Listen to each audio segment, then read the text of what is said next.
My greedy son-in-law shouted, "You worthless old man, pack your things and get out of my house." I quietly smiled and left. 7 years later, my lawyer called. "Sir, he's in the conference room begging to sign everything." When I walked in, his face turned white as a ghost. Before continuing, subscribe to the channel and write in the comments what time it is in your region right now. My name is Barney Rogers. I'm 68 years old, and I live in Austin, Texas, in a house I built with my own 2 hands 40 years ago.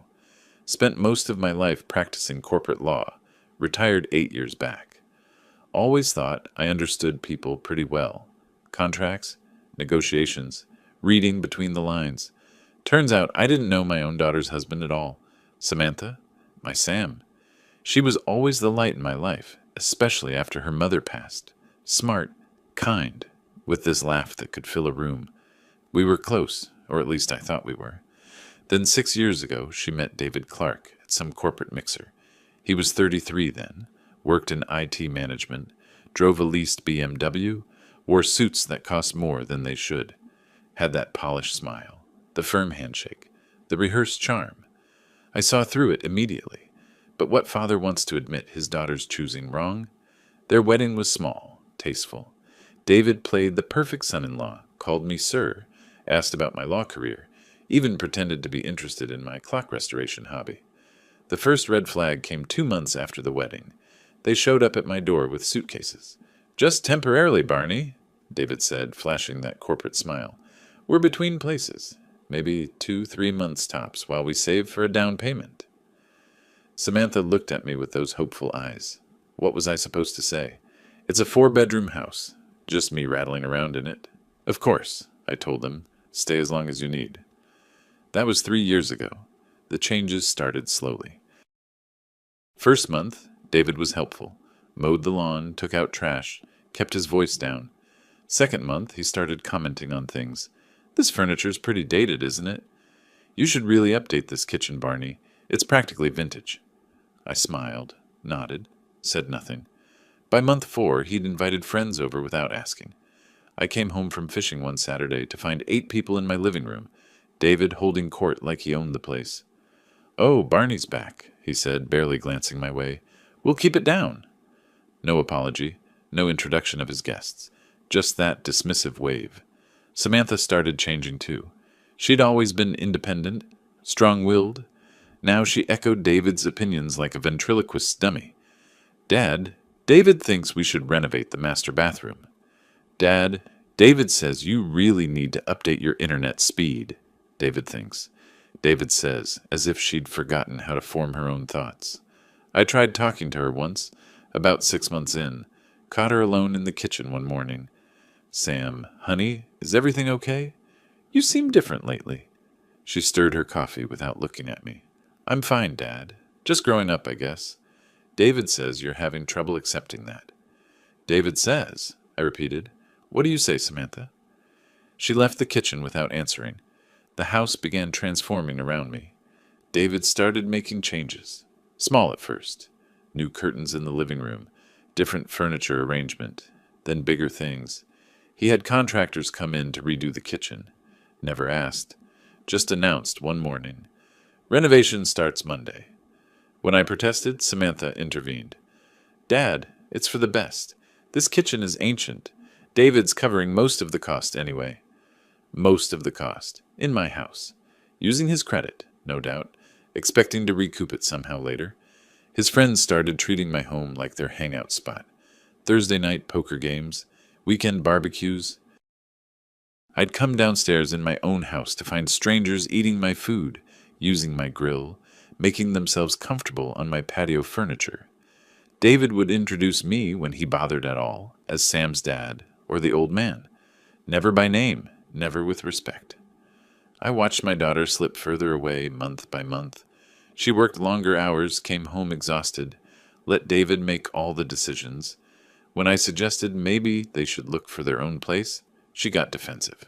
"We're saving money, Dad. You said we could stay. Are you going back on your word?" 2 years in, David stopped pretending altogether. He'd critique my groceries. "Who buys generic brands anymore, Barney?" Mock my clothes. make jokes about my age. Better speak up, old man. I know your hearing's going. It wasn't, but Samantha would laugh along, that forced, uncomfortable laugh that broke something in me each time. The breaking point came 3 months ago. David decided to throw a party for his colleagues. Didn't ask, didn't inform me, just started setting up on a Friday afternoon. By evening, my house was packed with 30-something tech workers, drinking expensive wine and talking loudly about stock, options, and crypto investments. I stayed in my workshop mostly, restoring a 1920s mantel clock, trying to ignore the noise. Around 9, I went to the kitchen for water. David was there with 4 colleagues, all holding drinks, laughing at something on someone's phone. "Oh, there he is," David said when he saw me. His words were slightly slurred. "Guys, this is Barney, the owner of this lovely establishment." "Your father-in-law?" one woman asked. "Yep, the old failure himself." David grinned like he'd made a joke. 40 years as a lawyer, and look at him. Living alone in this house, working on old clocks because he's got nothing better to do. Never made partner, never made real money, just existed. That's what happens when you don't have ambition, folks. You end up like this. The kitchen went quiet. His colleagues looked uncomfortable, shifting their weight, suddenly very interested in their drinks. I stood there, water glass in hand, looking at this man who'd taken my daughter, my house, and now my dignity. Samantha appeared in the doorway. She'd heard. I could see it in her face, that flash of shock, of shame. Our eyes met. I waited for her to say something, anything, to tell her husband he was out of line, to defend me, even weakly. She looked away. "Excuse me," I said quietly, and walked back to my workshop. Behind me, David's laugh echoed through my kitchen, through my house, through what was left of my family. I didn't sleep that night. I sat in my workshop, surrounded by the pieces of broken clocks I'd been fixing, and something shifted inside me. For 2 years I'd been patient, understanding, accommodating, waiting for David to show his true colors, hoping Samantha would see it herself. She'd seen it tonight, and she'd chosen silence. The next morning I went downstairs. The house was a disaster. Empty bottles, food wrappers, stains on my carpet. David was in the kitchen making coffee, whistling like he didn't have a care in the world. "Morning, Barney," he said, not looking up. "Great party, huh? Really brought some life to this place." I poured myself coffee, said nothing. "You know," David continued, "I've been thinking. This house has good bones, but it needs work. I'm planning some major renovations. Finally turn it into something impressive. Don't worry, I'll handle the contractors. You just stay out of the way." I sipped my coffee, watched him. He was so confident, so utterly sure of himself. He genuinely believed this was his house now, that I was just the old man who happened to live here, tolerated out of obligation. "Whatever you think is best," I said. He smiled, satisfied. "Glad you're finally seeing sense." I finished my coffee and went back upstairs. In my office, I opened my filing cabinet and pulled out the deed to my house. My name. Only my name. Purchased in 1985. Paid off in 2003. Not a single document connecting David to this property. I sat there, holding that deed, feeling something cold and sharp crystallize in my chest. Not anger. I'd moved past anger. This was something else.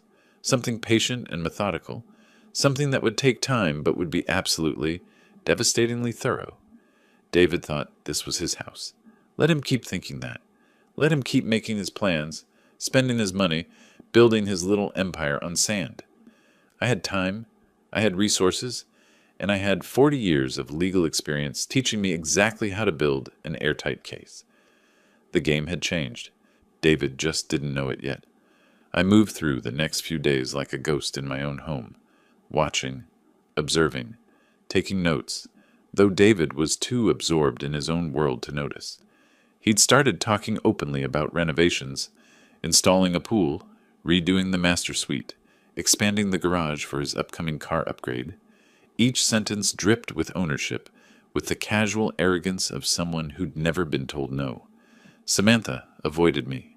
She'd leave for work early, come home late, disappear into their bedroom. The few times we were in the same room, she'd busy herself with her phone or suddenly remember something she needed to do elsewhere. The guilt was eating her, but not enough. Not yet. I caught myself remembering her at 8 years old, gap-toothed and laughing, helping me sand the wooden frame for her mother's mirror. "Dad, are we building it forever?" she'd asked, her small hands struggling with the sandpaper. "No, sweetheart," I'd told her. "We're building it to last." She'd worked so carefully, so determined to get it right. That mirror still hung in the hallway. I passed it every day now, and each time I saw her reflection. 8 years old, 12, 16, 20, overlapping with the stranger she'd become. When did I lose her? I kept asking myself that. Was it gradual, or was there a specific moment I missed?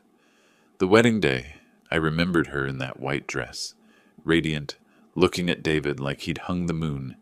I'd given her away, literally put her hand in his, and felt that ancient parental fear. Is he good enough? Will he treat her right? I'd ignored my instincts because she seemed happy. Now I understood. She'd been infatuated. There's a difference. 3 days after the party incident, David cornered me in the kitchen. I was making breakfast, eggs, toast, nothing fancy, when he walked in, already dressed in one of his expensive suits. "Barney, we need to talk." He leaned against the counter, arms crossed. "I've been looking at investment opportunities.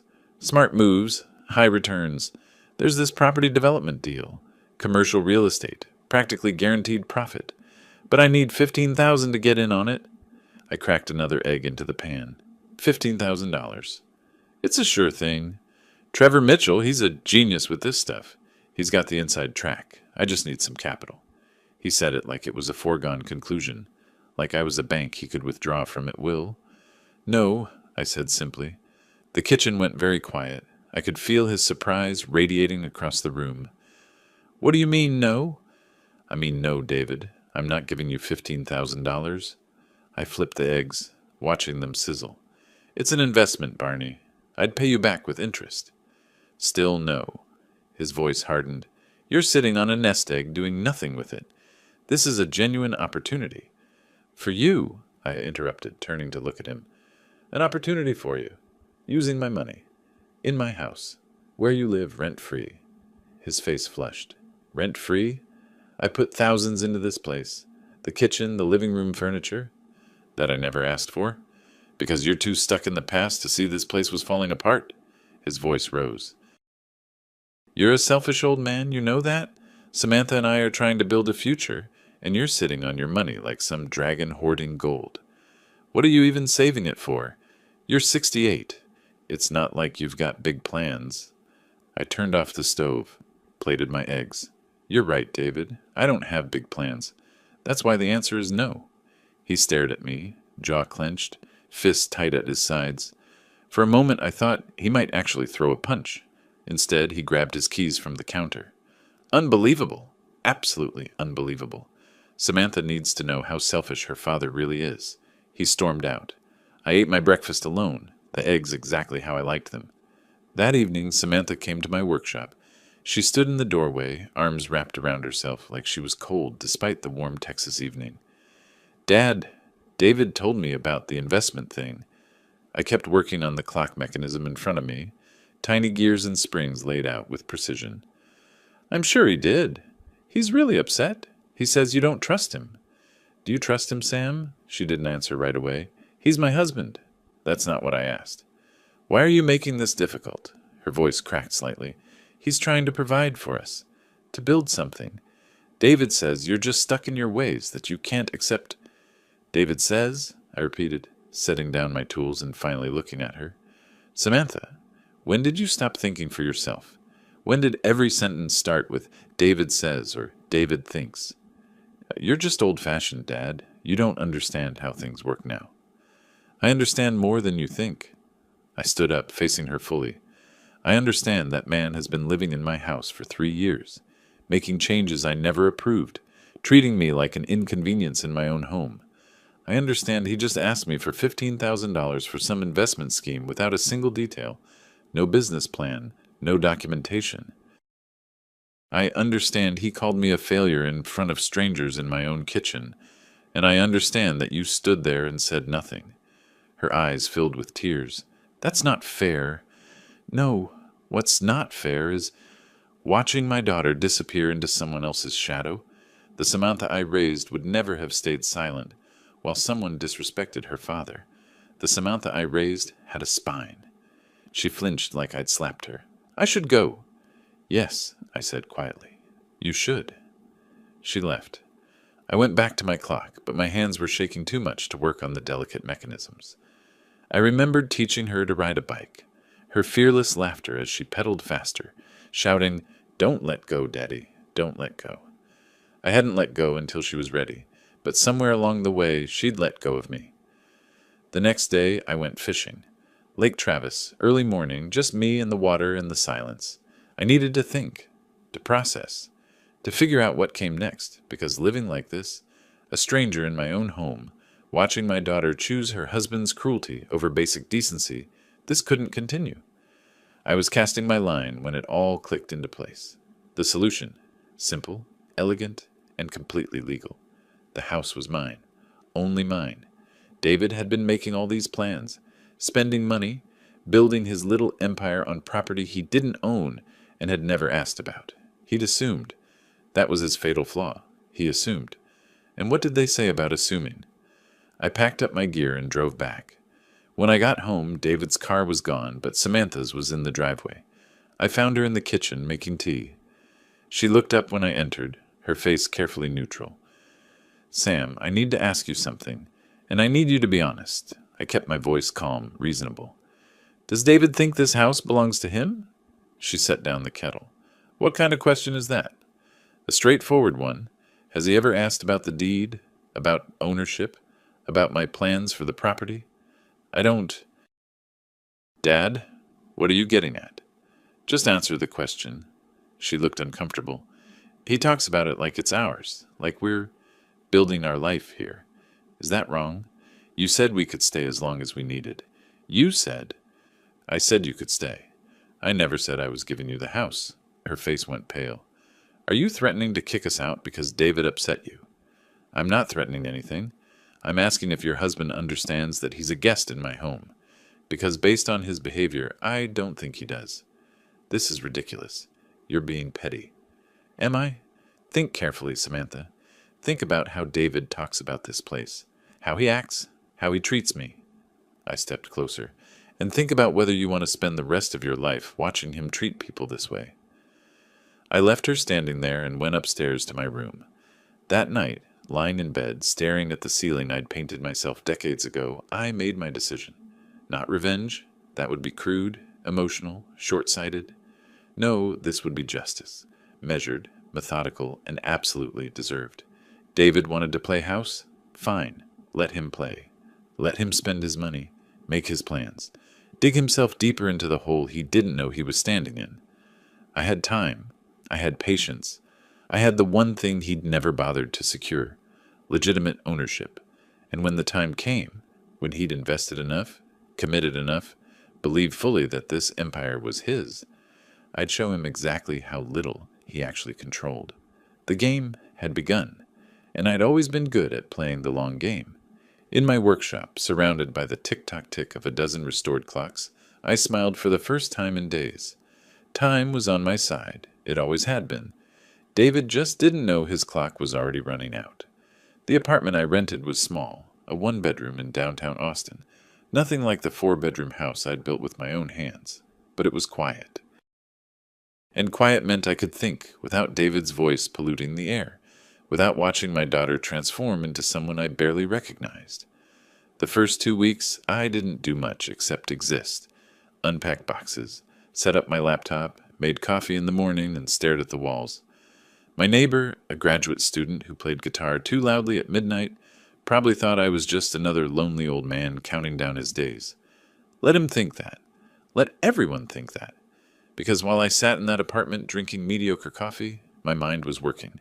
Analyzing, planning, every insult David had thrown at me, every dismissive gesture, every moment Samantha had looked away instead of defending me, I cataloged them all. Not out of bitterness, though there was plenty of that. Out of necessity. I needed to understand exactly who I was dealing with.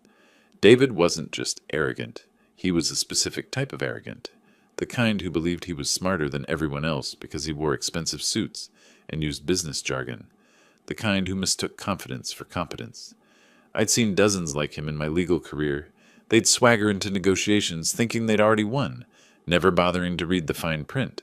That was his weakness. He didn't read the fine print. On the 15th day, I walked to the county clerk's office. The building smelled like old paper and air conditioning that worked too hard. I requested copies of the deed to my house at 1847 Oakmont Drive. The clerk, a woman in her 50s with reading glasses on a chain, processed my request without interest. 20 minutes later, I sat on a bench outside the building, holding the documents. My name, only my name. Purchased in 1985. Paid in full as of 2003. No co-signers, no additional owners, no transfers of any kind. I'd known this, of course, but seeing it in black and white, official stamps and signatures, it crystallized something. David had been living in my house, making renovations, hosting parties, treating it like his personal kingdom, and he'd never once verified ownership. Never asked to see the deed. Never suggested transferring property rights or adding his name to anything. The arrogance of it was almost beautiful. I folded the documents carefully and slipped them into my briefcase. The same briefcase I'd carried to negotiations worth millions of dollars, back when I actually practiced law. When I hadn't achieved anything, as David so eloquently put it. Walking back to my apartment, I passed a coffee shop with outdoor seating. Through the window, I saw young couples laughing, working on laptops, living their lives. For a moment, I felt the weight of being 68, of being alone, of having lost not just my home but my daughter to someone who saw her as an accessory, a stepping stone to the life he thought he deserved. Then I remembered David's face at that party, the casual cruelty of his words, the laughter of his friends, Samantha's silence. The weight lifted, replaced by something colder, sharper. The next morning I made 2 calls.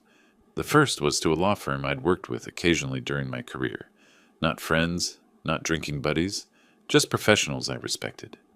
I asked for their best real estate attorney. They gave me a name, Gerald Martinez. I met Martinez 3 days later in his office on Congress Avenue. He was in his early 50s, sharp suit, sharper eyes, the kind of lawyer who listened more than he talked, which meant he was good. "Mr. Rogers," he said, shaking my hand, "my secretary said you needed consultation regarding property rights." "I need more than consultation," I told him, settling into the chair across from his desk. "I need strategy." I laid out the situation, the house, David's occupation, the renovations made without my consent, the fact that he'd been treating my property as his own for 3 years. I showed Martinez the deed. He read through everything with the methodical attention of someone who understood that details mattered. When he finished, he set down the papers and looked at me directly. "Mr. Rogers, you have an extremely strong legal position. Your son-in-law has been making improvements to property he doesn't own. In Texas law, those improvements become part of the real property, meaning they belong to you, not him." He paused. "Has he taken any loans or credit using the property as collateral?" "I don't know," I admitted, "but I'd like to find out." "I can make some inquiries through proper channels," Martinez said. "But if you want comprehensive information, financial records, credit checks, business dealings, you'd need someone with investigative capabilities. Can you recommend anyone?" He wrote a name and number on his business card. "Elliot Bishop, former detective, now private investigator. Discreet, thorough, expensive." "I can afford expensive," I said. Martinez handed me the card. "Mr. Rogers, what exactly are you planning here?" I met his gaze. "Justice, Mr. Martinez. I'm planning justice." He didn't smile, but something flickered in his eyes. Understanding, maybe. Or approval. "Then let's make sure we do it right." I hired Elliot Bishop that same week. He came to my apartment, a man in his mid-40s, with the kind of face that blended into crowds, which I supposed was useful in his profession. We sat at my small kitchen table, and I told him what I needed. "Financial records on David Clark," I said. "Credit history, loans, investments, bank accounts, if possible. I want to know where his money goes and where it comes from." Bishop took notes in a small leather notebook. This is for legal purposes? Entirely legal. I'm gathering information about someone who's been occupying my property. Understood. This will take time. Couple of weeks minimum for preliminary findings. I have time, I assured him. 3 weeks later, Bishop returned with a folder, thick enough to use as a doorstop. We sat in the same spots at my kitchen table, and he walked me through his findings like a professor, delivering a lecture on financial stupidity. Your son-in-law is living beyond his means, Bishop began. Way beyond. His salary at the tech company is $82,000 annually. Not bad, but not enough to support his lifestyle. Leased BMW, high-end clothes, frequent expensive dinners, all those home renovations. How's he paying for it? I interrupted. Credit cards, mostly. He's maxed out 4 different cards. Total debt around $38,000. But here's where it gets interesting. Bishop pulled out a specific document. 2 months ago, he applied for a substantial loan, $85,000. I felt something tighten in my chest. For what? Application lists it as a property improvement investment. He needed collateral. Bishop looked at me meaningfully. He listed 1847 Oakmont Drive as his primary residence and indicated ownership interest.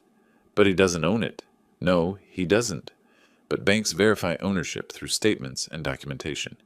If he provided utility bills, driver's license with that address, maybe some forged documents suggesting ownership rights, they might approve it pending final verification. Did they approve it? They did, pending final title verification, which is scheduled for next month. I sat back, processing this. David had fraudulently claimed ownership of my house to secure a loan for $85,000. That wasn't just arrogance anymore. That was criminal fraud. There's more, Bishop continued. He's been actively seeking investment opportunities. High-risk, high-reward type deals. I've tracked at least 3 different consultations with various financial advisors, most of them operating in gray areas of legitimacy. He's desperate, I said slowly. He's trying to get rich quick. Very desperate. And very stupid. Bishop closed the folder. Men like this, they don't stop until they hit a wall. Question is, Mr. Rogers, what do you want to do about it? I looked at the folder. All of David's financial stupidity, documented and verified. All his fraudulent claims. All his desperate grasping for a life he couldn't afford. For now? Nothing, I said. Keep monitoring him. Update me monthly. I want to know every move he makes. Bishop nodded, understanding. You're building a case. I'm letting him build his own case, I corrected. I'm just making sure I have documentation when it all falls apart. After Bishop left, I sat alone in my apartment. Outside, Austin went about its business. Traffic, conversation, life continuing as it always did. Inside, I felt something shifting. The grief and hurt from those first weeks was hardening into something else, something patient and deliberate. My phone buzzed, a text from Samantha. Coffee next week, Wednesday at Mozart's. Our monthly meeting, she'd been doing this since I left, meeting me, making small talk, carefully avoiding any real conversation, performing the role of concerned daughter while defending her husband's every action. I texted back, Wednesday at 2 works fine. I'd play my part too. The sad old father, lonely and diminished. Let her think David had won. Let them both think it. Because while they celebrated their victory in my house, I was building something they couldn't see. Not an attack. Not revenge. Just a careful, methodical documentation of every stupid decision David made, every fraudulent claim, every desperate gamble. The chess game had begun. They just didn't know they were playing. Wednesday came. I arrived at Mozart's Coffee Roasters at 1:45, giving myself time to settle in with a coffee before Samantha arrived. The place overlooked Lake Austin, all outdoor patios and gentle breezes. We'd been coming here since she was in college, when she'd meet me between classes to complain about professors or rave about whatever book she'd discovered. Now we met here to pretend everything was fine. She arrived exactly at 2, looking tired. Designer sunglasses, expensive purse, David's influence in every detail. She kissed my cheek and sat down, ordering some complicated coffee drink that probably cost $8. How are you, Dad? The question had the rehearsed quality of someone following a script. Getting by, I said, injecting just enough melancholy into my voice The apartment's small, but it's quiet. Guilt flashed across her face. Good. I'm glad you found something comfortable. We made small talk. Her job was going well. David had gotten a promotion. Had he? Bishop hadn't mentioned that, which meant it was probably a lie David told her to explain away his spending. The weather was nice. Austin traffic was terrible. All the meaningless conversations people have when they're avoiding what actually matters. I played my part perfectly, asked gentle questions, showed interest in her life, acted like a father who'd accepted his exile with dignity. When she mentioned that David was considering some exciting investment opportunities, I nodded encouragingly. That sounds promising. David's always been ambitious. She smiled, relieved that I wasn't fighting her on it. He really is. He's got big plans, Dad, for our future. Our future. Built on my property, funded by fraudulent loans, sustained by lies she was too loyal or too scared to question. I'm sure you'll both do very well, I said. We parted after an hour. She hugged me, held on a moment longer than usual. I miss you, Dad.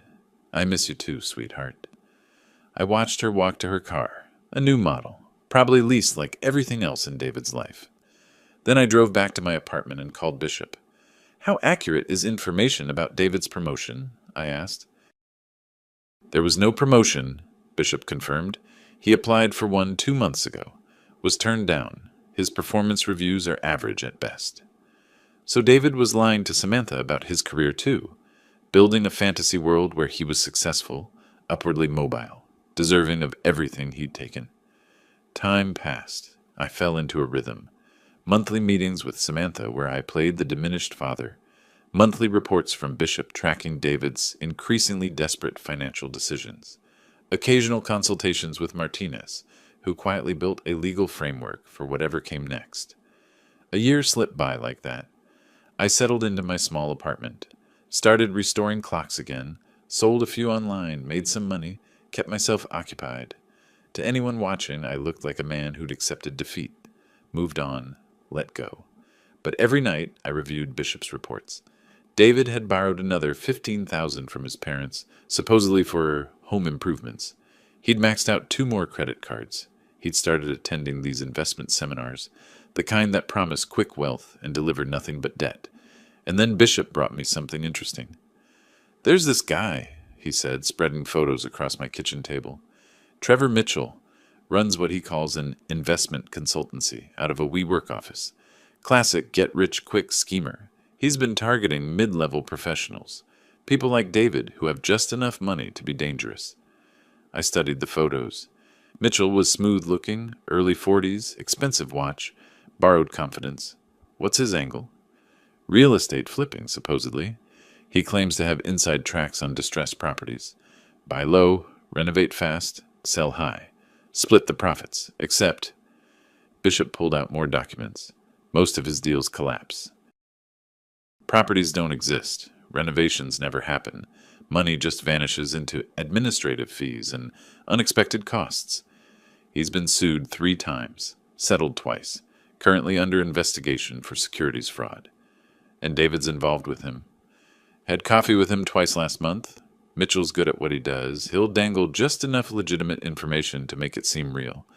Then he'll ask for investment capital. I sat back, thinking. David was a mark looking for a con artist. Mitchell was a con artist looking for marks. They'd found each other naturally, like predators and prey meeting at a watering hole. Keep watching, I told Bishop. I want to know the moment David commits any money to Mitchell's schemes. But then I had another thought, a better thought. I'd spent months watching David destroy himself financially, documenting his fraud, his lies, his desperate scrambling, but it was slow, passive. I was waiting for him to fail instead of ensuring it happened. What if I could accelerate the process? Not directly, nothing illegal, but what if information about an investment opportunity, one too good to be true, one perfectly designed to appeal to someone like David, happened to make its way into Trevor Mitchell's orbit? And from there, into David's eager hands. I thought about my old clients, the ones I'd helped back when I practiced law. There was one in particular, Marcus Webb, who'd built a small real estate empire through legitimate deals and smart investments. I'd helped him navigate some complex contract negotiations years ago. He'd always said he owed me a favor. Maybe it was time to call it in. I met Marcus at a steakhouse downtown. We hadn't seen each other in probably 5 years, but he greeted me warmly, asked about retirement, ordered expensive wine like he always did. Over dinner, I explained what I needed, not in detail, just enough. A paper investment opportunity. Something that would look lucrative on the surface. Something Trevor Mitchell would find irresistible to pass along to his clients. But something that could be unwound cleanly when necessary, leaving my old client unscathed while anyone who'd bought in lost their investment. Marcus listened carefully. This is about your son-in-law. It's about teaching someone a lesson about fraudulent behavior and consequences. And you want me to be the honey trap. I want you to create a business opportunity that exists just long enough to attract the wrong attention. Then you pull out legitimately. Due diligence revealed problems. Whatever reason works. The deal collapses. You're fine. But anyone who jumped in early... I let the implication hang. Marcus swirled his wine, considering, "This is more elaborate than I expected from you, Barney." "I'm a more complicated man than I used to be." He smiled. "All right, I'll put together something. Commercial property development in South Austin. Looks like a sure thing, timed perfectly for the market. I'll make sure word spreads in the right circles. Trevor Mitchell will hear about it within a week. And when you pull out, I'll cite inspection issues, foundation problems, environmental concerns, all legitimate reasons that would make any smart investor run.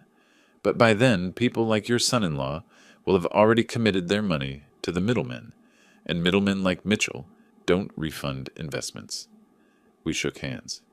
2 weeks later, Bishop confirmed that Mitchell had approached David about an exclusive opportunity, a commercial development in South Austin, limited spots available, 30% returns guaranteed within 6 months. David took the bait exactly as predicted. Bishop's next report showed a loan application for $45,000. More fraudulent documentation using my property as collateral. More lies to Samantha about where the money was going. This time, I didn't just document it. I made a copy of the loan application and all his forged ownership documents. Gave them to Martinez with instructions to keep them secure. "When do you want to move on this?" Martinez asked. "Not yet. Let it play out. Let him get the loan. Let him invest in Mitchell's scheme. Let him believe he's finally found his ticket to the wealth he thinks he deserves." And when it collapses, I smiled, thinking about David's face when he'd called me a failure, when he'd told me to get out of his house, when Samantha had stood silent while he humiliated me. When it collapses, he'll be buried under debt he can't possibly repay. And the only thing of value he thinks he has, my house, won't be available to save him, because it was never his to begin with. Martinez nodded slowly. "That's not revenge, Mr. Rogers. That's just letting natural consequences unfold." "Exactly," I said. "I'm just making sure he can't escape those consequences by fraudulently using my property. Everything else, that's all him. His choices, his greed, his lies." I left Martinez's office feeling something I hadn't felt in over a year. Not satisfaction, exactly. More like certainty. The pieces were moving into position. The trap was being set not by me, but by David himself. With every fraudulent loan application, every desperate investment, every lie told to my daughter. All I had to do was wait. And waiting had never bothered me. I'd restored pocket watches that took 6 months of careful work. I'd built a house one board at a time over years. I understood patience. David was about to learn that patience, combined with documentation and legal precision, was far more dangerous than anything he could imagine. That evening, I sat in my apartment working on a 1930s clock mechanism. My phone buzzed. Samantha, asking if I was free for coffee next week. I texted back, yes, set down my phone, and returned to the delicate work of fitting tiny gears together. Each piece had its place. Each piece had to be positioned exactly right for the mechanism to work. Rush it, force it, and you'd break something irreplaceable. But take your time, follow the design, let each piece fall into place naturally. Then everything would run exactly as intended. Tick-tock, like clockwork. And that's when I understood how to repay them, not with anger, not with obvious revenge, but with patience, precision, and the simple act of letting David destroy himself while I documented every step. Justice didn't need to be dramatic. It just needed to be inevitable. 3 years. That's how long I watched and waited while David's empire of lies crumbled around him.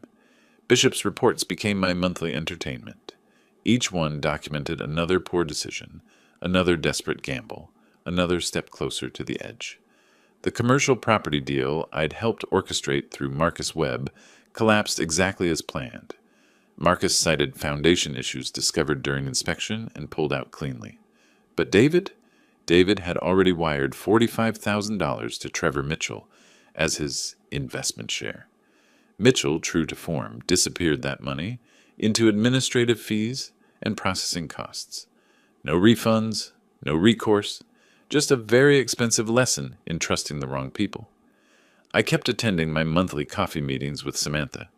Watching her across the table at Mozart's, I could see the strain growing month by month. She looked tired, thinner. The designer clothes were still there, but they hung differently now, like she'd lost weight from stress rather than intention. "How's David?" I'd ask, keeping my voice neutral. "He's good. Busy. Working on some new projects." The lies came easier to her now. Practice made perfect. I'd nod sympathetically and change the subject. Never pushed, never challenged. Just the concerned father accepting his exile with grace. Meanwhile, Bishop kept me updated on reality. David's second investment through Mitchell, some rental property scheme in San Antonio, collapsed 6 months after the first one, another $30,000 gone. Combined with his existing credit card debt and the fraudulent loans, David was now carrying roughly $160,000 in debt, and it was eating him alive. Bishop showed me photos from his surveillance. David at his desk, head in his hands. David arguing with someone on his phone in a parking lot, his face red and gesturing wildly. David sitting in his car outside the house, my house, staring at nothing for 20 minutes before going inside. "He's getting collection calls," Bishop reported during one of our meetings. "At least 5 different creditors. His credit score's in the toilet. Banks are starting to investigate the loan applications. They're noticing discrepancies in his collateral documentation." "Let them investigate," I said. "Make sure you have copies of everything they find." "Already done." Time kept passing. Samantha's texts became more frequent, but less substantial. "Just checking in, Dad. Hope you're doing well. Sorry we can't meet this month. David and I have plans." The guilt radiating through her messages was almost palpable. She knew something was wrong with her marriage, but couldn't admit it, wouldn't admit it. I continued my quiet life in the downtown apartment. Restored clocks. Sold a few pieces online. Took walks around Town Lake. To anyone observing, I was just another retiree filling his days with hobbies and memories. But every evening I'd sit at my small kitchen table with Bishop's latest report, watching David's world compress like a dying star. It was fascinating in a clinical way. How predictable desperation made people. How they'd keep making the same mistakes, just bigger, hoping for different results. The breaking point came on a Tuesday morning in late autumn. Bishop called me instead of scheduling our usual meeting. "He went to a lawyer yesterday," Bishop said without preamble. "Real estate attorney. He's trying to sell the house." I felt something sharp and bright flare in my chest. Not quite satisfaction, not quite triumph, something colder. "And?" "The attorney did a title search. Found out the property's solely in your name. Has been the entire time. According to my source, David went white as a sheet when they told him." "I imagine he did. He called your number 14 times yesterday. Left 7 voicemails, each one more desperate than the last." I looked at my phone, which I'd been deliberately ignoring. Sure enough, missed calls. Voicemails I hadn't listened to. What did he say? Started with anger. How could you not tell him the house wasn't his? Progressed to bargaining, he needs to talk to you. Work something out. Ended with something close to begging. "Please call him back. He needs your help." "No," I said simply. "No what?" "No, I won't call him back. Let him stew. Let him realize exactly how trapped he is." Bishop was quiet for a moment. "Mr. Rogers, I've been in this business a long time. I've seen people seek revenge in a lot of ways. But watching you operate, it's like watching a chess master. You never made a single illegal move. You just positioned the pieces and let him checkmate himself. I'm not seeking revenge, Mr. Bishop. I'm simply declining to be the solution to problems David created for himself. Right, Bishop said, and I could hear the smile in his voice. Declining to be the solution. That's one way to put it. After we hung up, I sat at my window overlooking downtown Austin. The fall sun cast long shadows across the street. Somewhere across town, in the house I built 40 years ago, David was panicking, probably pacing, definitely scheming for a way out. But there was no way out, not anymore. The debt collectors would keep calling.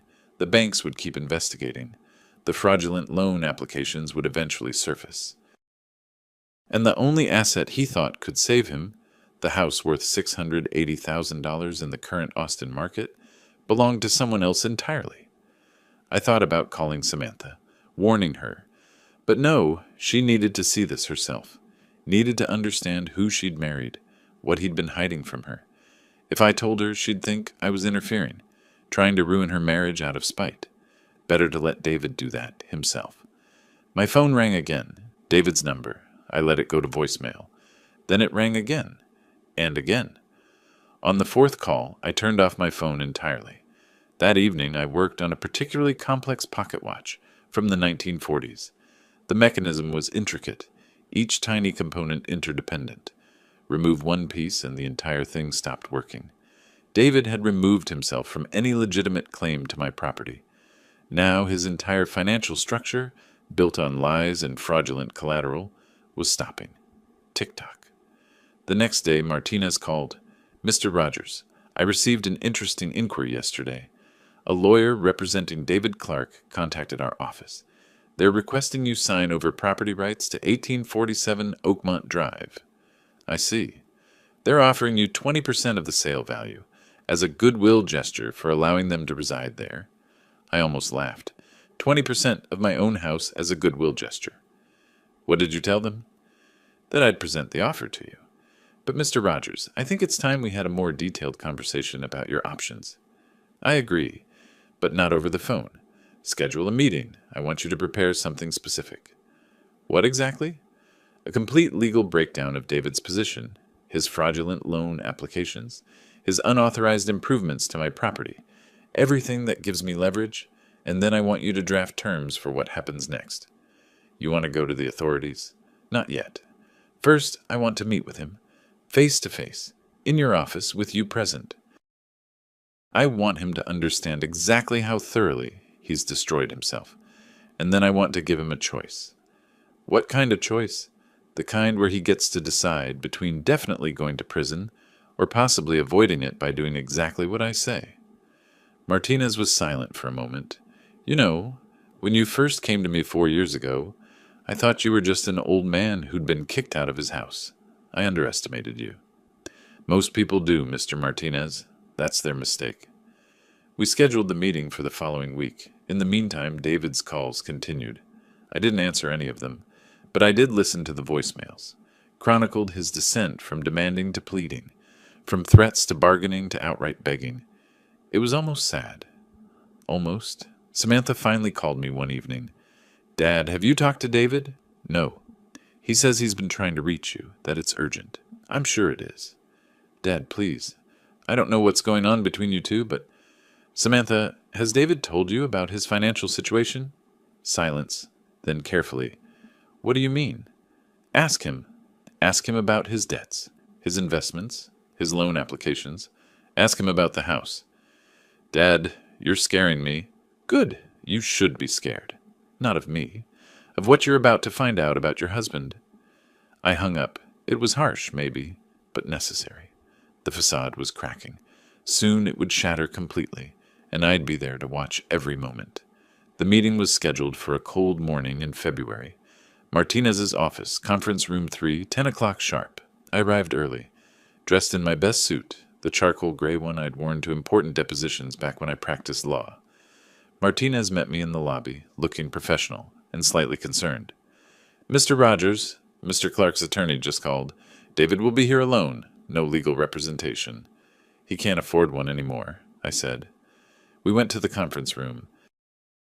It had a long mahogany table, leather chairs, windows overlooking Congress Avenue. Martinez laid out his files and documents with methodical precision. Everything we'd collected over 4 years, every piece of evidence, every fraudulent form, every lie documented and verified. "Are you sure you want to do this?" Martinez asked. I thought about that party 4 years ago. David calling me a failure in my own kitchen. Samantha's silence. The casual cruelty of someone who thought he'd already won. I've never been more sure of anything. At 10 o'clock exactly, there was a knock on the conference room door. David walked in, and I almost didn't recognize him. The expensive suits were gone, replaced by something off the rack and slightly too big. He'd lost weight, not in a healthy way, but in the way people do when stress eats them from the inside out. His skin had a grayish tint. Dark circles shadowed his eyes. The confident swagger I remembered had been replaced by something hunched, diminished. He stopped when he saw me. For a moment, we just stared at each other across the conference table. "Barney," he said, and his voice cracked slightly. "Thank you for meeting with me." I didn't respond, just gestured to the chair across from me. He sat. His hands trembled slightly as he placed them on the table. "Look, I know we've had our differences." "Differences," I repeated. "Is that what you call throwing me out of my own house?" His face flushed. I made mistakes.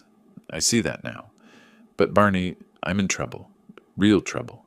The debts, the loans, I didn't realize how bad things had gotten, and You need to sell my house." He blinked. Once, twice, like he couldn't quite process what I'd said. "Your house? Barney, Samantha, and I have been living there for almost 4 years. We've put over $60,000 into renovations." "Unauthorized renovations to property you don't own," Martinez interjected smoothly. "Which legally become part of the real property and belong to Mr. Rogers." David turned to look at Martinez as if noticing him for the first time. "Who are you?" "Gerald Martinez, Mr. Rogers' attorney." The color drained from David's face. It was remarkable, really. I'd heard the expression, "white as a sheet," but never seen it so literally demonstrated. His face went from flushed to pale in seconds, like watching water drain from a sink. "Attorney?" David repeated weakly. I opened the folder in front of me, slowly, deliberately. Let him watch as I pulled out the first document, the deed to my house. 1847 Oakmont Drive, I read aloud, purchased by Barney Rogers in 1985. Paid in full as of 2003. Current owner, Barney Rogers. No co-signers. No additional parties. No transfers of ownership. David's mouth opened, closed, opened again. No sound came out. He looked like a fish drowning in air. "You never asked," I continued conversationally. "In 4 years of living in my house, making changes, hosting parties, treating it like your personal kingdom, you never once asked to see the deed.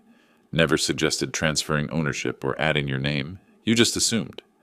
But Samantha said," he trailed off, realizing how weak that sounded. "Samantha said what?" "That I was giving you my house." I leaned forward slightly. "I said you could stay temporarily. That was all. You heard what you wanted to hear." His hands were shaking visibly now. He clasped them together, trying to hide it. Okay, I understand there was a misunderstanding. But Barney, please, I'm asking you, begging you, sign over the property. I need to sell it. I'm drowning in debt. $160,000. Collection agencies, lawsuits. The bank is investigating my loans." "The fraudulent loans," Martinez said. "The ones where you claimed ownership of property that isn't yours." David's eyes went wide. The panic in them was almost comical. It wasn't fraud, exactly. I thought, there was a misunderstanding about the ownership. I pulled out the next document, then another, and another. Loan applications, credit checks, forged documents claiming ownership interest in my property. "This is fraud, David. Federal fraud. Using property you don't own as collateral for loans? Falsifying ownership documents? That's not a misunderstanding. That's a felony." His breathing became rapid, shallow. His right hand went to his collar, loosening it like he couldn't get enough air. No, I can explain. Can you?" I let the question hang in the air. Can you explain to the FBI how you forged property documents? Can you explain to the federal prosecutors? Because Mr. Martinez has very kindly compiled all the evidence. It's really quite thorough. David looked at Martinez, then back at me. The panic was transforming now, into anger, into desperation, cycling through emotions too fast to track. You're threatening me? You set me up? All this time you were planning... I didn't set you up, David. I did nothing illegal. I simply declined to stop you from destroying yourself. I leaned back in my chair, keeping my voice calm and cold. Every bad investment, your choice. Every fraudulent loan application, your decision. Every lie you told my daughter, that was all you. You can't do this. His voice rose, cracking. Samantha will never forgive you. She'll what? Choose the husband who's been lying to her for years, hiding massive debts, risking her future on schemes and frauds. The husband who's been using her father's property to secure loans without permission? I shook my head. I think Samantha is smarter than you give her credit for. He stood abruptly, the chair scraping loud against the floor. For a moment I thought he might try something physical. But Martinez stood too, and David seemed to remember where he was. In a lawyer's office, surrounded by evidence of his crimes, with nowhere left to run. What do you want? David asked, and his voice was barely a whisper now. Just tell me what you want. I stood slowly, gathering my documents. I want you and Samantha out of my house. You have 30 days.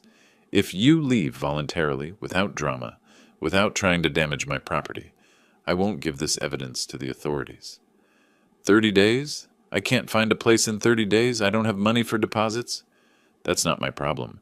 You should have thought about that before you called me a worthless failure in my own kitchen, before you told me to pack my things and get out of your house. I paused, letting him remember. Except it was never your house, David. It was always mine. His face crumpled. Not quite crying, but close. The transformation from arrogant to destroyed was complete. Standing there in his cheap suit, trembling and pale, he looked nothing like the man who'd confidently kicked me out 4 years ago. You planned this, he said finally. All of it. You wanted this to happen. No, I corrected. I wanted you to learn that actions have consequences, that you can't build an empire on someone else's foundation.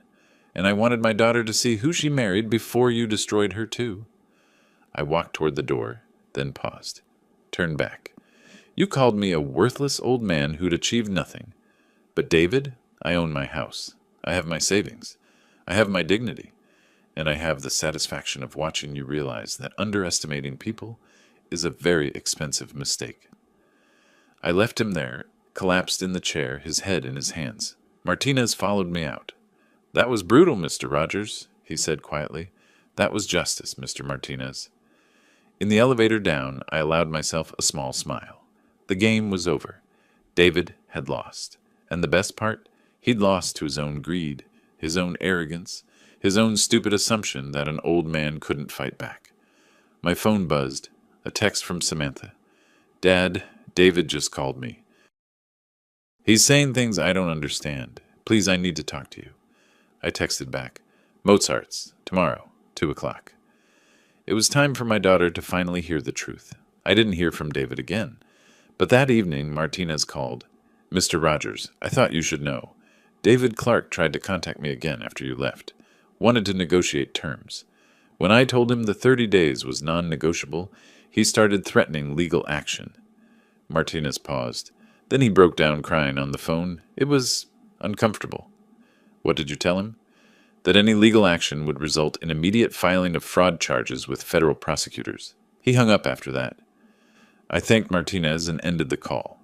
Sat in my apartment, looking out at the Austin skyline as evening fell. Somewhere out there, David was telling Samantha everything. The lies, the debts, the fraudulent loans, the fact that they were about to lose the house because it had never been theirs to begin with. I wondered how she'd take it. My strong, smart daughter who'd somehow convinced herself that defending her husband's behavior was the same as loyalty. Would she finally see what I'd seen all along? Or would she find a way to blame me for David's choices? My phone rang at 9:30 that night. Samantha. Dad. Her voice was thick, like she'd been crying for hours. I need to see you, please. Mozart's, I said. Tomorrow, 2 o'clock. Not tomorrow. Now. Please, Dad. I need... Her voice broke completely. I closed my eyes. Heard my little girl in that broken sound. Come to my apartment. I'll text you the address. She arrived 40 minutes later. I barely recognized her. No makeup, hair pulled back messily, wearing sweatpants and an oversized jacket. Her eyes were red and swollen. She looked 17 again, like when she'd come home from college that first heartbreak, before she'd learned to hide her pain behind designer clothes and careful smiles. I let her in. Made tea, the chamomile blend she used to drink when she couldn't sleep. We sat at my small kitchen table, the same table where I'd reviewed Bishop's reports, where I'd plotted my methodical documentation of her husband's self-destruction. He told you, I said. Not a question. She nodded, wrapping her hands around the mug. Everything. The debts, the loans, the investments that failed. He said, she stopped, swallowed hard. He said you have proof he committed fraud, that you're going to send him to prison if we don't move out in 30 days. That's not quite accurate. I told him if he leaves voluntarily, I won't press charges. But you could. You have evidence. Yes. How long have you known? She looked up at me, and the betrayal in her eyes cut deeper than anything David had said or done. About the debts, the fraud. How long? I could have lied, softened it, but she deserved the truth. I hired a private investigator a few weeks after David kicked me out. I've known about his financial situation for almost 4 years. Her face went white. 4 years? You've known for 4 years and you never told me? Would you have believed me? Every time I tried to talk to you about David, you defended him. You told me I was old-fashioned, that I didn't understand, that I needed to accept your choices. I kept my voice gentle but firm. If I'd told you he was drowning in debt, committing fraud with my property, what would you have said? She opened her mouth, closed it, because we both knew the answer. She would have thought I was lying, exaggerating, trying to sabotage her marriage. You could have tried, she whispered. I did try, Sam. Remember that conversation in my workshop, when I asked if you still thought for yourself? When I pointed out that every sentence you spoke started with, David says or David thinks? I leaned forward. You left without answering, went right back to defending him. So you just let him destroy us? Let him commit crimes and rack up debt and ruin everything? I didn't let him do anything. David made his own choices. I just made sure he couldn't use my property to escape the consequences. I paused, and I waited for you to see what I'd seen all along. What? That my husband is a criminal? That my marriage was a lie? Her voice rose, anger cutting through the pain. Congratulations, Dad. You were right. Is that what you wanted to hear? You win? No. I said it quietly, but with enough force that she stopped. I didn't want to win, Samantha. I wanted my daughter back, the one who stood up for herself, the one who didn't let anyone, not even someone she loved, treat her father like garbage in his own home. She flinched. That's what this is about, that party? You've been planning this for 4 years because David said some things when he was drunk? It wasn't about what David said. It was about you saying nothing. I let that sink in. Your husband called me a worthless failure in my own kitchen, humiliated me in front of strangers, and you stood there silent. That's when I knew I'd lost you to someone who would never love you the way you deserved. You don't know anything about what David and I, don't I? When's the last time you made a decision without checking with him first? When's the last time you had your own opinion about something? Your own plans? I watched her struggle to answer. David didn't just take over my house, Sam. He took over your life, and you let him because you were so afraid of admitting you'd made a mistake.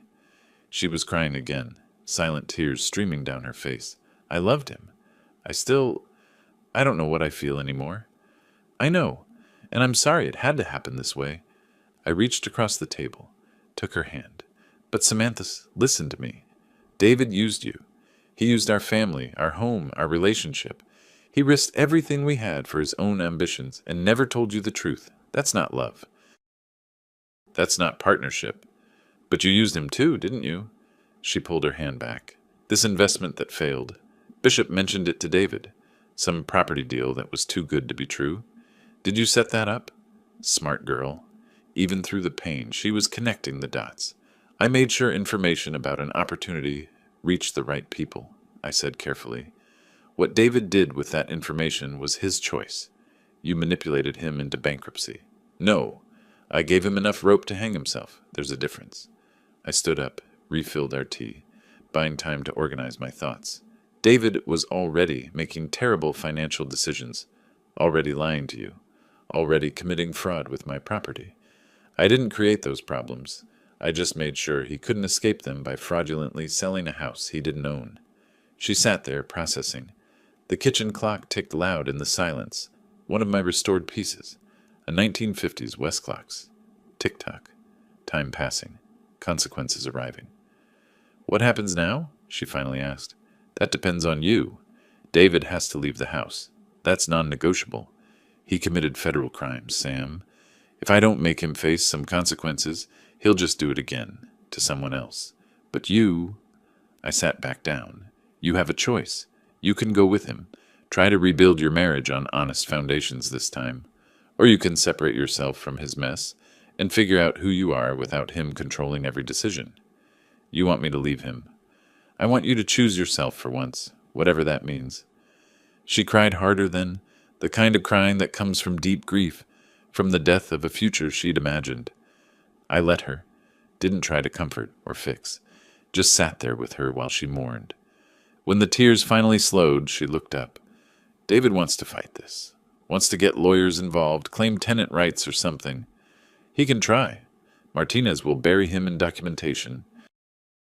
And if David pushes too hard, I'll have no choice but to turn over the fraud evidence to federal prosecutors. I met her eyes. I don't want to do that, Sam. Despite everything, I don't want to see him in prison. But I won't let him keep living in my house, spending money he doesn't have, dragging you down with him. 30 days, she said softly. 30 days. She stood up, exhausted and drained. At the door, she turned back. Did you ever stop to think that maybe I was happy? That maybe it wasn't perfect, but it was mine? Yes, I said honestly. Every single day, and every single day I watched you become smaller, quieter, less yourself. That's not happiness, sweetheart. That's just fear of being alone. She left without responding. I stood at my window and watched her car pull away, wondering if I'd just lost my daughter permanently or taken the first step toward getting her back. My phone buzzed. A text from Martinez. David Clark just contacted me through his personal email. He's threatening to sue you for emotional distress and unlawful eviction. I responded that tenants without legal ownership have no standing for eviction claims and that we have documented proof of his fraud. He hasn't responded since. I typed back, keep monitoring. If he does anything stupid, let me know immediately. Because desperate men do stupid things, and David was very, very desperate. The next day started quietly. Too quietly. I'd learned over the past 4 years that silence often preceded storms. I was right. At 11 in the morning, my apartment building's front desk called. Mr. Rogers, there's a David Clark here to see you. He says it's urgent. I almost said no, but curiosity won. Tell him I'll be down in 5 minutes. I took my time getting ready. Let him wait. When I finally reached the lobby, David was pacing near the entrance, looking even worse than yesterday. Unshaven, same clothes, wild-eyed. Barney! He rushed toward me. Please, just 5 minutes. That's all I'm asking. The desk attendant was watching nervously. I nodded toward the small seating area off the lobby. 5 minutes. We sat. David leaned forward, hands clasped together like he was praying. I made a mistake, a huge mistake. I see that now. But Barney, we can fix this. Let me buy the house from you. I'll work with the banks, consolidate the debts, find a way. You have $160,000 in debt and no assets. How exactly do you plan to buy a house worth $680,000? I'll figure it out. Get a loan from my parents. Sell some things. Your parents gave you $10,000 yesterday, according to my information. That leaves you $150,000 short before you could even think about a down payment. His face went through several emotions. Surprise that I knew about his parents, fear at how much I knew, desperation as he realized how trapped he was. You've been watching me, this whole time. I've been protecting my interests. There's a difference. This is insane. His voice rose. The desk attendant looked over. David caught himself, lowered his voice. You can't do this. I have rights. Samantha and I lived there for 4 years. That establishes residency, tenant protections. You're welcome to pursue that legally. My attorney will be happy to explain why you have no case, especially when the fraud documentation comes to light during discovery. You're blackmailing me. No. I'm offering you a choice. Leave voluntarily and start over somewhere else, or refuse and face federal prosecution. That's not blackmail. That's consequences. He stood abruptly. This isn't over. I'm going to fight you. I'll find a lawyer who'll take this case. I'll prove you manipulated us, set us up. With what evidence? What did I do that was illegal, David? I stood too, staying calm. I own my house. Legal. I hired professionals to gather information. Legal. I made sure you couldn't fraudulently use my property as collateral. Perfectly legal. You're the one who forged documents, lied on loan applications, committed wire fraud. You want to take this to court? Please do. I'd love to watch you explain your actions to a federal judge. His face cycled through rage, fear, desperation. You planned this. From the beginning. You wanted to destroy me. No, I wanted to protect myself and my daughter from someone who'd already shown me who he was. I stepped closer, lowering my voice. You destroyed yourself, David. Every choice was yours. I just made sure you couldn't use my family as collateral for your ambitions. Samantha will never forgive you for this. Maybe not, but at least she'll know the truth about you. That's worth more to me than her forgiveness. He left then, shoving through the lobby doors with enough force that they slammed against the walls. The desk attendant looked at me questioningly. I just shook my head and went back upstairs. But David wasn't done. That afternoon, my phone started ringing. Unknown numbers, blocked calls. I didn't answer any of them. Then I started getting emails from David's personal account, from addresses I didn't recognize, all with variations of the same message. He was going to sue me, destroy my reputation, prove I'd manipulated everything, make sure everyone knew what kind of man I really was. I forwarded them all to Martinez with a simple note, documentation for the restraining order, if necessary. Martinez called me within the hour. Mr. Rogers, David Clark is unraveling. These emails could be considered harassment. If this continues, we can pursue legal protection. Let it continue for now. Let him keep digging his hole deeper. Just document everything. The calls and emails continued for 3 days. David cycled through threats, pleas, bargaining, anger. It was almost exhausting watching him spiral. Almost. Then Samantha called. Dad, David's talking about contesting this in court. He found some lawyer who thinks we might have a case for tenant rights and equitable interest in the property because of the renovations. Let me guess. A lawyer who doesn't know about the fraud yet. Silence. How do you know these things? Because I know how desperate people operate. Did this lawyer ask to see David's loan applications? Did they run a title search? Or did they just hear lived there 4 years and smell a potential payday? I don't know what David told them. Then you should find out.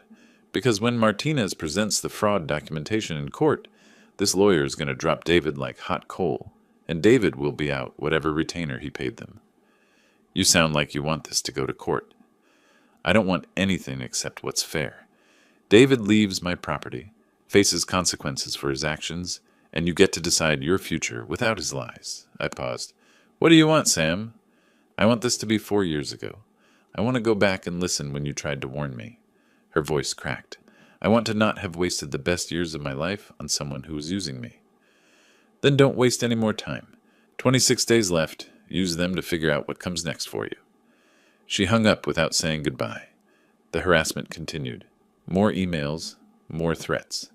David even showed up at my apartment building twice more, but I had instructed the desk not to let him up. The third time, I had Martinez send a formal cease and desist letter. That finally made David go quiet. But it was the quiet of someone planning, not the quiet of someone who'd given up. I knew that quiet. I'd lived in it for 4 years while I built my case, documented his crimes, waited for the perfect moment. David was learning that same patience now, but too late and for all the wrong reasons. 2 weeks passed. Samantha met me for coffee once, briefly. She looked exhausted, thin, older than her 36 years. David's still looking for lawyers. still convinced he can fight this somehow. And you? I'm looking at apartments, small ones, cheap ones, trying to figure out how to afford first and last month's rent on my salary when half of it's been going to pay David's credit card minimums. You don't have to do this alone, Sam. I can help. No, she said it firmly. You've done enough. I need to fix this myself. Need to prove I can stand on my own. I wanted to argue, wanted to tell her that accepting help wasn't weakness, but I understood. She needed to rebuild herself from nothing, needed to prove to herself more than anyone that she could survive without David, without me, without anyone propping her up. So I just nodded. When you're ready, there's a room in the house. Your room. It's yours whenever you need it. Her eyes filled with tears. I don't know if I can go back there. Too many memories. Bad memories? Both kinds, which somehow makes it worse. She left, and I sat alone at Mozart's, watching the lake water lap against the shore. 23 days until David had to leave. 23 days until I got my house back. But the house didn't matter anymore. Not really. What mattered was that my daughter was finally, painfully, learning to stand on her own. Learning that survival meant making hard choices. That love without respect was just dependence by another name. My phone buzzed, a text from Bishop. FYI, David Clark just pawned his watch. The Rolex he was so proud of. Got $4,200 for it. Desperate measures. I stared at that message. Remembered David at that party, showing off his watch to his colleagues. Remembered him checking it ostentatiously during our confrontations.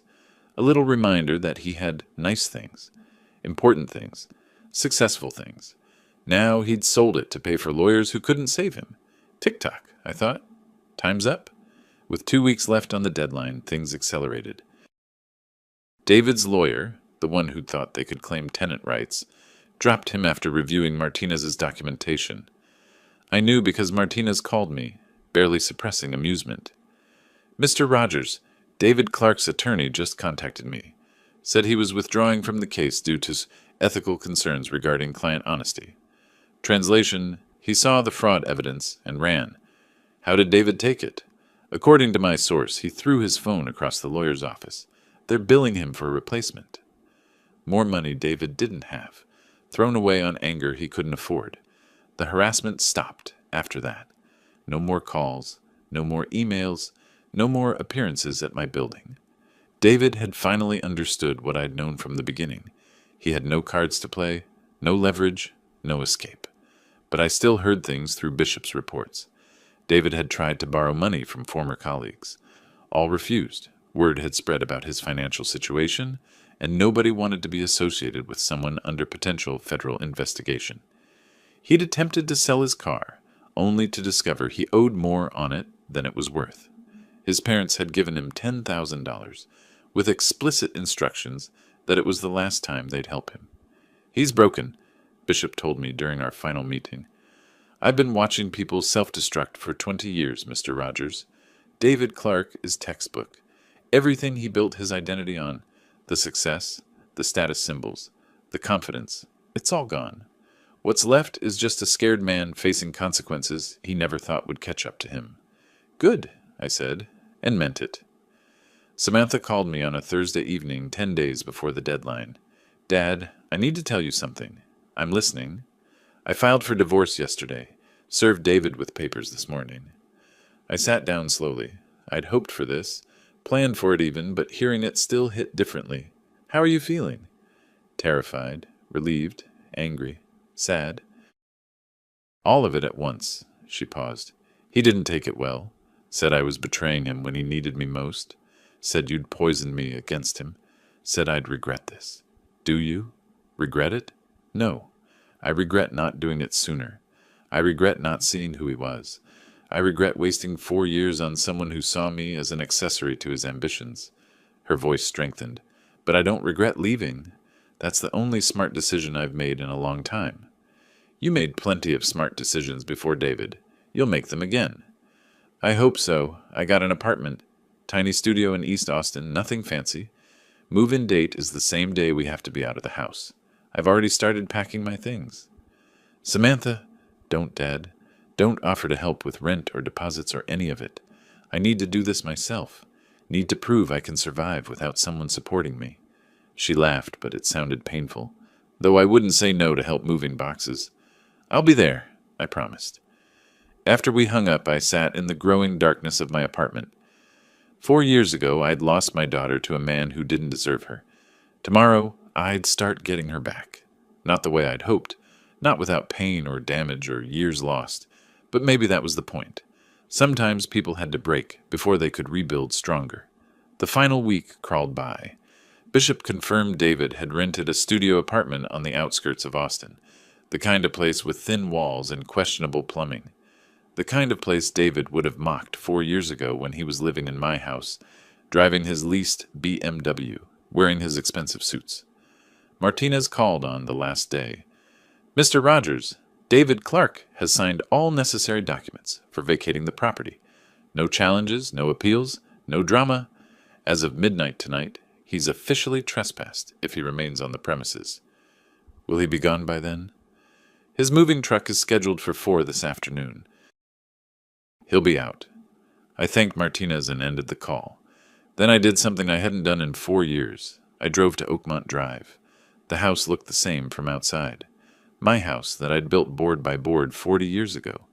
David's BMW was gone, probably repossessed. A rental truck sat in the driveway, 2 men loading boxes. I didn't go inside, wasn't ready for that yet. Just sat in my car down the street, watching. At 5 o'clock, David emerged carrying a final box. He looked small, diminished, the expensive clothes replaced by jeans and a t-shirt. No watch on his wrist, the Rolex long since pawned. His face was drawn, exhausted, defeated. He loaded the box, said something to the movers, then stood for a moment, looking at the house. Even from this distance, I could see his shoulders slump. Whatever he was thinking, regret, anger, loss, it didn't matter. This was his doing. Every choice, every lie, every fraudulent document. This was the life he'd built, and now he had to live in it. The truck pulled away. David got into a beat-up Honda, borrowed or rented, I assumed, and followed. I sat there until sunset, watching my house in the fading light. Tomorrow, I'd reclaim it. Tomorrow, I'd walk through rooms that had witnessed so much cruelty and make them mine again. But tonight, I just watched, and thought about the man who'd called me a worthless failure, who'd kicked me out of my own home, who'd manipulated my daughter and stolen 4 years of our relationship. That man was gone now. Not destroyed, I wasn't that cruel, but humbled, reduced. Learning the hard way that arrogance without substance was just noise, and noise eventually faded to silence. My phone buzzed. Samantha, he's gone. I'm at my new place. Dad, it's over. It's really over. I texted back, see you tomorrow. We'll make the house home again. Driving back to my apartment, I passed the building where David now lived. Lights on in a ground floor unit, blinds drawn. Somewhere behind those blinds, he was unpacking his reduced life, facing his consequences, understanding too late that actions mattered. I didn't feel triumph exactly, more like completion, like finishing a complicated restoration and watching all the pieces finally work together. Tick-tock. Everything in its place. Justice, patient and methodical, exactly as it should be. The next morning, I stood on the porch of 1847 Oakmont Drive, with my key in hand. Behind me, Samantha waited with cleaning supplies. Inside, the house was empty of David's presence, but full of memories, both good and terrible. I unlocked the door. We stepped inside together. It smells different, Samantha said quietly, like someone else lived here. Someone else did, but not anymore. We spent that first day cleaning, erasing evidence of David's occupation. I found small acts of petty vandalism, scratches on walls, a broken cabinet hinge, a cracked tile. The actions of someone angry about losing but too cowardly to face consequences directly. He did this? Samantha asked, staring at deep scratches on the hallway wall. Probably his last act of defiance. Childish. Most cruelty is. We repaired what we could, made lists of what needed professional work. With each repair, the house felt more like mine again.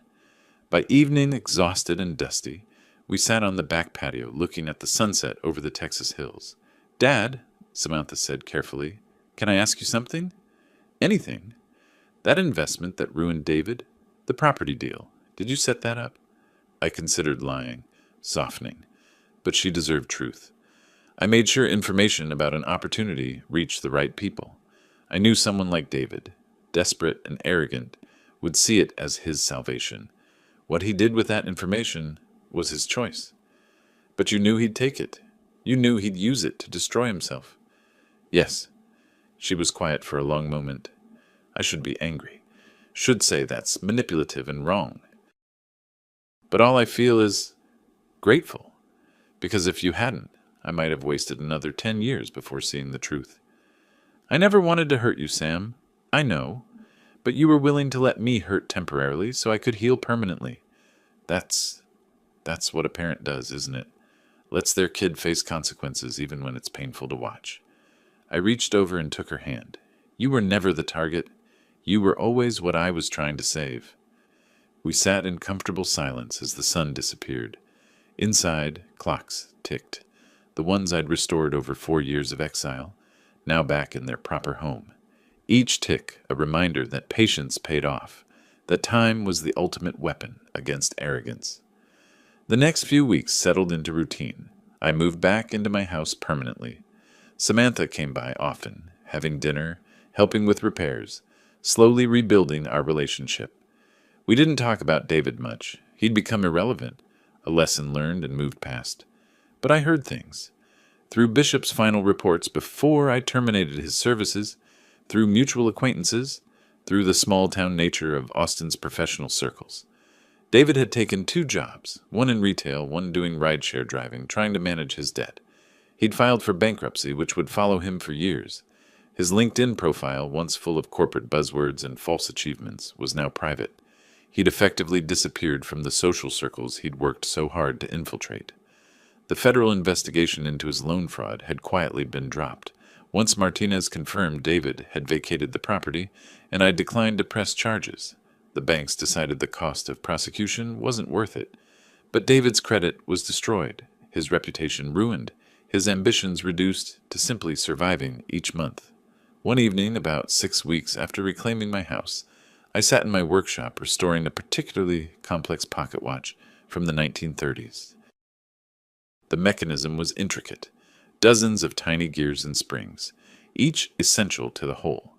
Remove one piece and everything stopped. Position each piece correctly, and time flowed perfectly. The door opened. Samantha leaned against the frame, watching me work. "You look happy," she observed. "I am. Because of the house? Because David's gone? Because you're here. Because we're talking again. Because you're building a life that's actually yours." I set down my tools. The house was never what mattered, Sam. You were. She came over and hugged me. "I'm sorry, Dad, for everything. For not seeing it sooner. For not defending you. For wasting so much time. No apologies. You learned what you needed to learn. That's what matters." She pulled back, wiping her eyes. "Did you really plan all this from the beginning? The investigation, the documentation, waiting for him to destroy himself?" I smiled. "I didn't plan his failure. David was always going to fail. Men like him always do, eventually. I just made sure that when he failed, he couldn't use our family as his safety net, couldn't fraudulently sell my house to escape his debts, couldn't drag you down with him. So you just documented his self-destruction and made sure he couldn't take us with him when he fell." "Yes." She was quiet, processing. Then she smiled, really smiled for the first time in months. "That's cold, Dad. That's justice, sweetheart. The patient kind." Later, after Samantha left, I returned to my workbench. The pocket watch was nearly complete, just a few final pieces to position. I worked slowly, methodically, the way I'd learned to do everything. No rushing, no force, just patient precision. The final gear clicked into place. I wound the mechanism carefully and set the watch on my desk. It ticked to life, smooth, steady, perfect. Each gear turning exactly as designed, each spring tensioned precisely, every piece working in harmony. Tick-tock, tick-tock. Outside, birds sang in the Texas evening. Inside, my house, my home, was quiet and peaceful. Samantha was building her new life. David was facing his consequences. Martinez and Bishop had been paid and thanked, every piece in its place. I picked up the watch, held it to my ear. The mechanism ticked with absolute regularity. 60 seconds per minute, 60 minutes per hour. Time, inexorable and fair, moving at the same pace for everyone. The arrogant and the patient, the cruel and the just. David had called me a worthless old man who'd achieved nothing. He'd believed that because I was retired, because I lived quietly, because I didn't flaunt wealth or status. That meant I was weak. He'd looked at me and seen someone he could use, dismiss, discard. He'd been wrong about a lot of things. I thought about him in his studio apartment, working 2 jobs, watching his former life disappear in the rearview mirror, learning that actions had consequences, that documents had owners, that assumptions could destroy you, that an old man with patience and planning was far more dangerous than a young man with arrogance and ambition. Maybe he'd learn from this. Maybe in 10 years he'd be a better man, humbled, wiser, grateful for the second chance I'd given him by not pressing charges. Or maybe he'd just be bitter. Either way, it wasn't my problem anymore. I set down the watch, listening to it tick.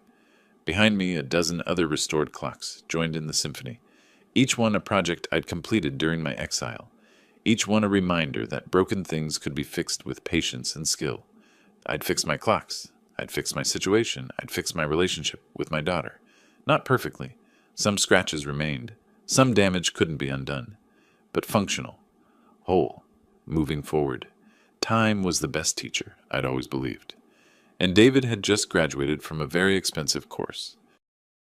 As for me, I was simply a retired lawyer who'd protected his property, documented fraudulent behavior, and declined to be a victim. Nothing illegal, nothing dramatic. Just patient, methodical justice. The kind that ticked along quietly until the moment it struck. And when it struck true. I smiled, wound another clock, and listened to them all tick in harmony. Each second a reminder. Everything returns full circle. Actions meet consequences. Arrogance meets reality. And the old man everyone underestimated, he was just getting started on his next restoration project. If you liked this story, please like this video, subscribe to the channel, and share your impressions of this story in the comments. To listen to the next story, click on the box on the left. Thank you for watching.